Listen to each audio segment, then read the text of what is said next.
Hello friends, good morning. Today I am going to discuss or start a new chapter of income tax capital gain. आज हम लोग start करने जा रहे हैं. क्या नाम है उस चैप्टर का? Capital gain. कैपिटल गेन जो चैप्टर है वो हमारा सेक्शन 45 से स्टार्ट होकर एंड कहाँ होगा? 55 में. कौन से सेक्शन से स्टार्ट होगा? सेक्शन 45 और ये चैप्टर कहाँ जाकर एंड हो जाएगा? सेक्शन 55. हमने पिछले वीडियो में बताया था first section of every chapter are known as charging section. ये चार्जिंग सेक्शन मुझे एक्सप्लेन करता है कौन सा इनकम और किस तरीके का इनकम इस हेड में टैक्सेबल होगा. तो सेक्शन फर्स्ट सेक्शन 45 1 जो बेसिस ऑफ चार्जिंग सेक्शन है, बेसिस ऑफ चार्ज को बताता है. क्या बताता है? एनी प्रॉफिट और gain arising from the transfer of capital assets during the previous year are taxable under this head unless such income are not exempt under section 54, 54B, 54D, 54EC, 54F, 54G, 54GA and 54H. मैं repeat करने जा रहा हूं. Section 45(1) charging section है और इस charging section में capital gain कब लगने वाला है? क्या लिख रहा है?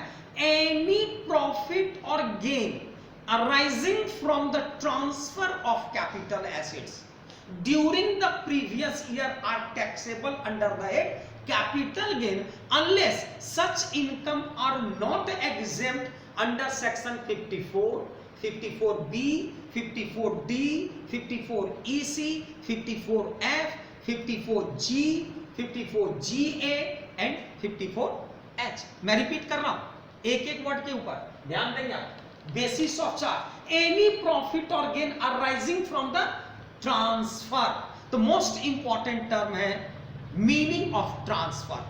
ट्रांसफर का क्या मतलब है? तो इनकम टैक्स में ट्रांसफर का काफी वाइड मीनिंग दिया हुआ है. Meaning of transfer, transfer include, inclusive definition है. Transfer include transfer include sale, exchange, relinquishment, surrender, extinguishment, compulsory acquisition under any law time being in force, conversion of capital assets, conversion of capital assets into stock in trade and conversion of stock in trade in capital assets. काफी wide meaning है transfer का. Transfer का क्या meaning है? Transfer include sale, exchange, relinquishment, surrender, extinguishment, compulsory acquisition under any law time being in force. और क्या लिखा है? Conversion of capital assets into stock in trade. और क्या लिखा है? Conversion of stock into capital assets. Any insurance claim received on damage और destruction of capital asset. काफी वाइड मीनिंग दिया हुआ है ट्रांसफर का. तो रिपीट मैं करने जा रहा हूं. सेक्शन 45(1) में क्या लिख रहा है? एनी प्रॉफिट और gain arising from the transfer of capital assets. तो what do you mean by capital assets?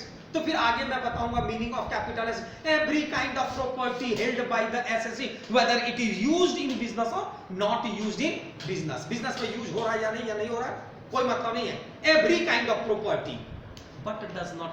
मैं आगे डिस्कस करूंगा इसे. क्या डिफाइन किया सेक्शन 45(1)? एनी प्रॉफिट और गेन, एनी प्रॉफिट और gain arising from the transfer of capital asset during the previous year are taxable under this head. This head का मतलब क्या था? Under the head capital gain unless such income are not exempt. अगर ये income exempt कर देता कहां? Under section 54, 54B, 54D, 54EC, 54F, 54G, 54GA and 54H. अगर एक्सपेक्ट कर दिया, एग्जाम्पशन की बात कह दी गई तो वो तो एग्जेम्प्ट हो जाएगा. अदरवाइज ये इनकम कहां टैक्सेबल होगा? Capital gain. तो आगे मुझे पढ़ना है मीनिंग ऑफ ट्रांसफर. मैंने बता दिया transfer include sale, exchange, relinquishment. Transfer का मतलब बता दिया था मैंने. नेक्स्ट आता है मीनिंग ऑफ कैपिटल एसेट्स. ये मैं आपको नेक्स्ट वीडियो में बताऊंगा. Thank you friends.